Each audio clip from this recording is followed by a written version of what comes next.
Bonjour et bienvenue sur Village Beam. Aujourd'hui, un exemple dynamo concernant la génération du ferriage dans Revit. Alors bien sûr, dans Revit, on va pouvoir générer du ferriage à partir de dynamo sur des éléments classiques que sont les dalles, les radiers, les poutres et les poteaux. Mais je voulais vous montrer dans cet exemple quelque chose d'un peu plus compliqué, et notamment le ferraillage de familles génériques. Alors, petit rappel concernant les familles génériques. Lorsque vous créez une famille générique, n'oubliez pas de spécifier dans ses propriétés qu'elle puisse héberger des armatures. Sans cette case à coche là, elle ne pourra pas en héberger. Donc c'est le petit détail, mais qui vous économisera du temps au niveau de recherche. Donc, je vais démarrer Dynamo. Donc je démarre la version Dynamo 0.9 et je vais créer un nouveau script. Alors, pour pouvoir ferrailler dans Revit à partir de Dynamo, il faudra charger un package qui s'appelle Dynamo Rebar. Pour pouvoir faire ça, rendez-vous ici dans Recherche un package. Donc là, je vais taper Rebar. Et vous voyez ici le package qui apparaît, Dynamo for Rebar. Cliquez sur la petite flèche ici et il va installer ce package. Donc moi je ne vais pas cliquer dessus puisque il est déjà installé. J'utilise la version 0.2.9 et comme on peut le retrouver dans la gestion des packages ici. Donc une fois installé, je vais ici découvrir les fonctionnalités rajoutées par ce package. Et donc le premier nœud que je vais utiliser, il s'appellera Rebar Following Surface. Donc c'est un nœud, comme son nom l'indique, qui va générer des axes de ferraillage qui vont suivre une surface. Alors, les entrées de ce nœud sont la face. Donc là, ce que je vais utiliser un select face.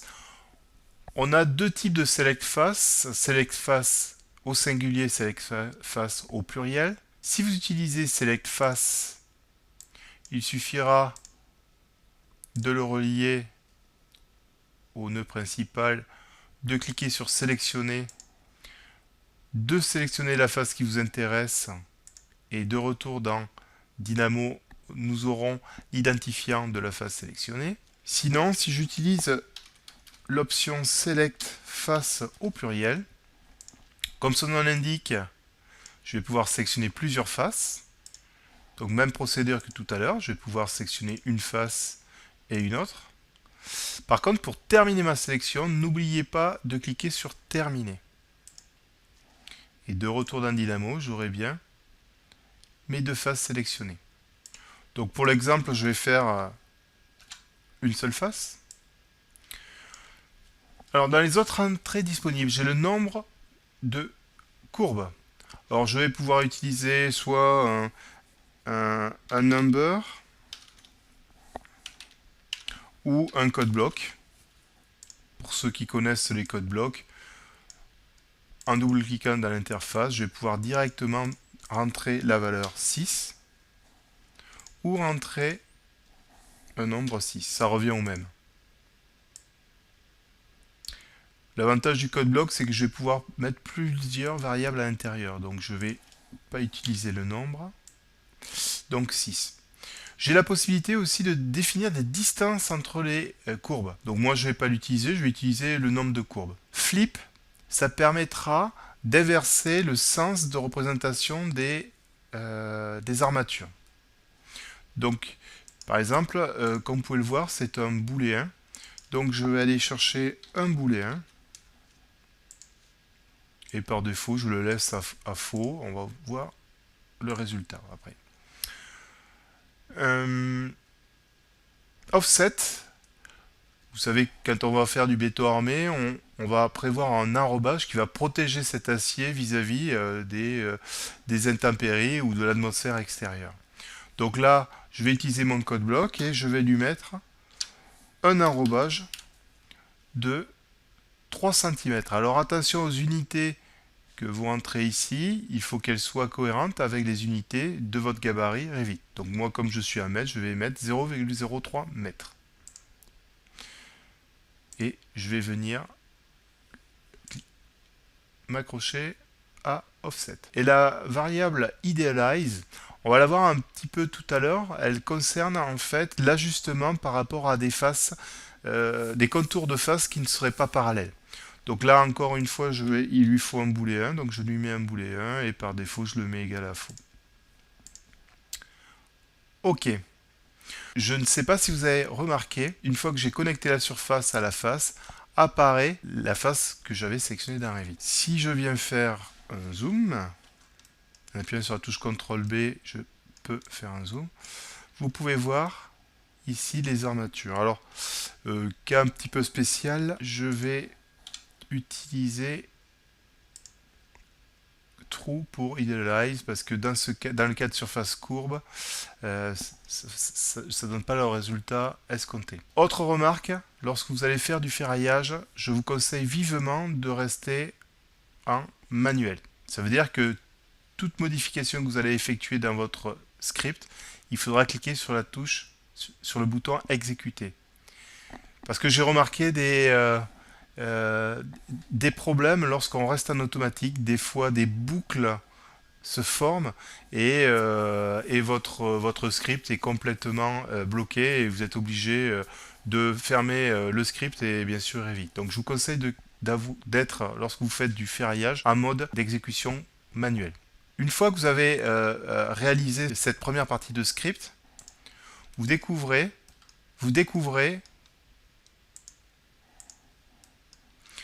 des traits bleus symbolisant les axes de ferraillage.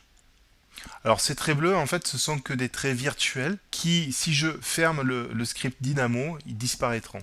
C'est uniquement pour vous spécifier l'emplacement où vont se situer les armatures. Et comme on peut le voir, nous avons 3 cm par rapport à la face courbe. Donc, comme vous pouvez constater, assez simplement, on peut rapidement générer des armatures le long de faces courbes. De la même façon, si je viens jouer avec la fonction flip, je vais mettre comme ça, donc je le passe à true et je clique sur exécuter. Là, vous voyez, on fait plutôt une répartition horizontale. Pour la fonction idealize, je vais peut-être vous montrer cette fonction-là en venant sélectionner la face qui est biaise ici. Et je vais cliquer sur exécuter. Là, vous voyez, en fait, les ferraillages ne s'adaptent pas vraiment à la face parce qu'en fait, c'est une face que j'ai découpée par rapport à des volumes vides. Si maintenant je viens utiliser Idealize, je le mets à faux. Regardez le résultat. Il adapte l'axe du ferraillage à la forme du contour. Comme par exemple, si je vais utiliser la fonction flip pour l'avoir plutôt verticalement, on voit que le ferraillage vient suivre non pas les bords, mais va faire une répartition équitable en tenant compte des bords inclinés. Ensuite, donc ça c'est la première étape, c'est la génération des axes de ferraillage. Et comme on peut le voir, dans l'interface graphique de Dynamo, on voit apparaître les axes ici. Deuxième étape, c'est de réaliser physiquement le ferraillage dans Revit. Alors pour ça, j'ai deux nœuds que je peux utiliser. Le premier nœud s'appellera Rebar by Curve.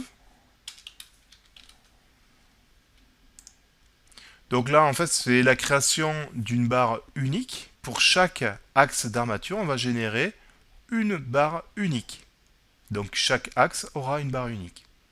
L'inconvénient, c'est que lorsque vous cliquerez sur une barre, les autres ne seront pas sélectionnés. Sinon, on a un autre nœud qui s'appelle Rebar Container by Curve. On a les mêmes options, sauf que là, il va faire un groupe de barres associé au groupe d'axes de barres.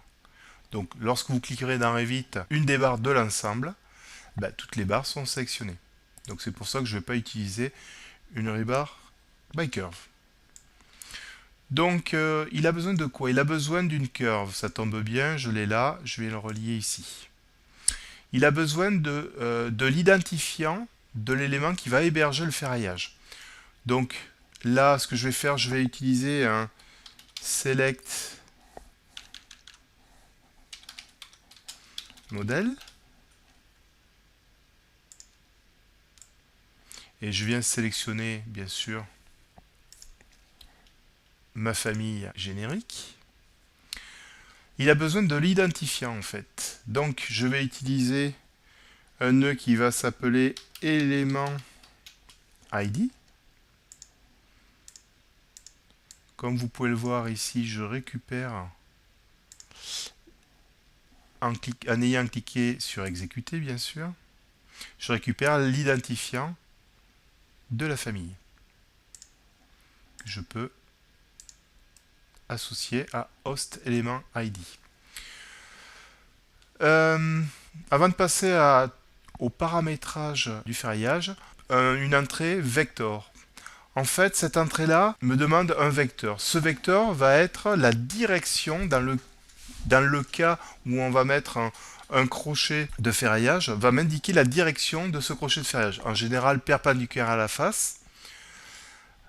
Donc là, ce que je vais utiliser, ça sera un nœud qui va me trouver la perpendiculaire par rapport à la courbe, ici.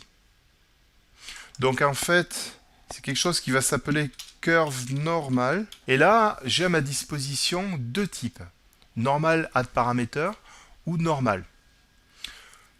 Les deux fonctionnent, mais je me suis aperçu que dans des cas un peu compliqués, normal add parameter donne un meilleur résultat. À savoir, normal add parameter. Donc bien sûr, il va falloir lui donner la courbe. Et le paramètre. Alors le paramètre, c'est une valeur entre 0 et 1. 0 étant le début de la courbe, 1 étant la fin de la courbe, et 0,5 la moitié de la courbe. Donc il va pouvoir nous donner la normale par rapport à une distance, on va dire, suivant où vous spécifiez ce paramètre-là. Donc par défaut, il est égal à 0. Je vais le laisser au 0 de la courbe. Et je viens l'associer au vecteur ici. Ok, maintenant, il va falloir que j'associe des nœuds aux entrées qui se trouvent ici. Donc, rebar style. Donc, tout simplement, je vais venir chercher rebar style. Je le trouve ici. Donc, en fait, c'est le style de ferraillage que vous allez utiliser. Donc, par défaut, j'ai le standard. Je vais utiliser le standard. Rebar bar type. Donc là, rebar bar type. Je le trouve ici.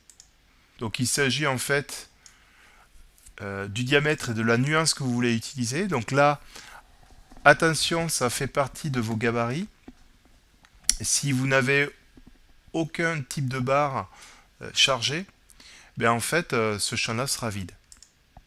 Donc je vais prendre la première qui s'y trouve. Je viens l'associer au paramètre rebar bar type. Start hook orientation. Hook orientation. Donc là, de savoir si elle commence à gauche ou à droite. Donc là, par défaut, je vais lui mettre gauche. Et ça, je vais l'utiliser pour le début et la fin. Enfin, il me reste à définir le type de crochet. Donc, hook type. Donc savoir est-ce que vous avez des crochets à 135, 90 ou pas du tout de crochet par exemple. Et une fois que vous avez fait ça, vous allez pouvoir cliquer sur exécuter, aller dans Revit, et là on voit le ferrage qui a été généré. Mais pour ceux qui connaissent Revit, pour avoir généré déjà modélisé du ferraillage dans Revit, vous savez que lorsque vous cliquez sur le ferraillage, vous avez des propriétés de vue ici, et notamment pour les rendre clairement visibles et en solide 3D, il va falloir cocher ces deux cases à coche ici pour obtenir ce résultat là. Alors comme cela est fastidieux parce que par exemple, lorsque vous allez régénérer le code sur une autre face, par exemple sélectionnant ou alors par exemple cette face là,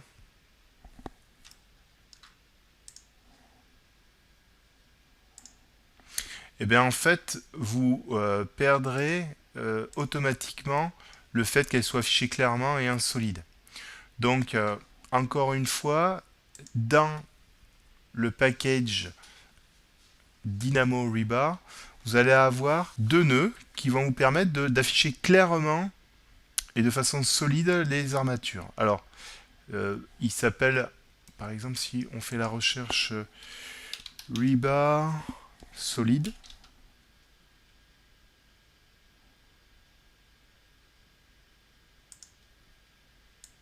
alors attention, il faudra bien prendre un rebar container. Lorsque vous associerez rebar container à ce rebar container, il a besoin de savoir à quelle vue va être associé les paramètres. Donc, je vais prendre le nœud vue. Et concernant ma vue, elle s'appelle modèle archi. Donc, je vais venir choisir ici.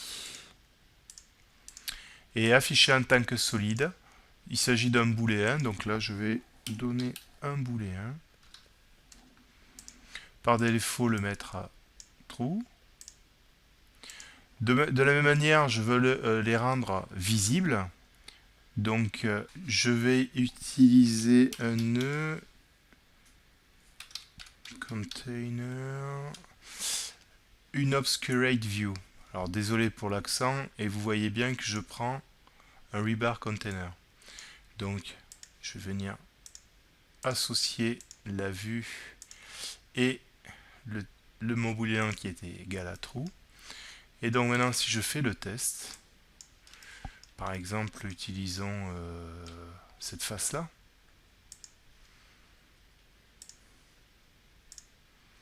Et là, comme vous pouvez le voir, par défaut, les armatures sont définies en tant que solides. Et si je me mets en arête cachée ou arête ombrée, on voit bien qu'elles sont clairement affichées.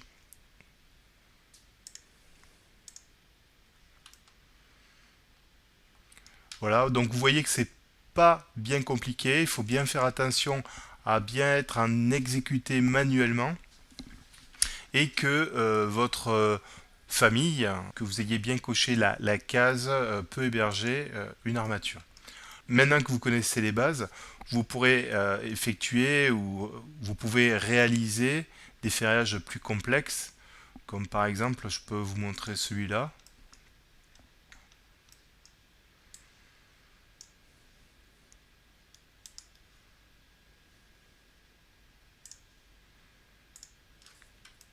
Donc il s'agit d'un ferraillage avec des faces courbes, inclinées, avec des répartitions transversales.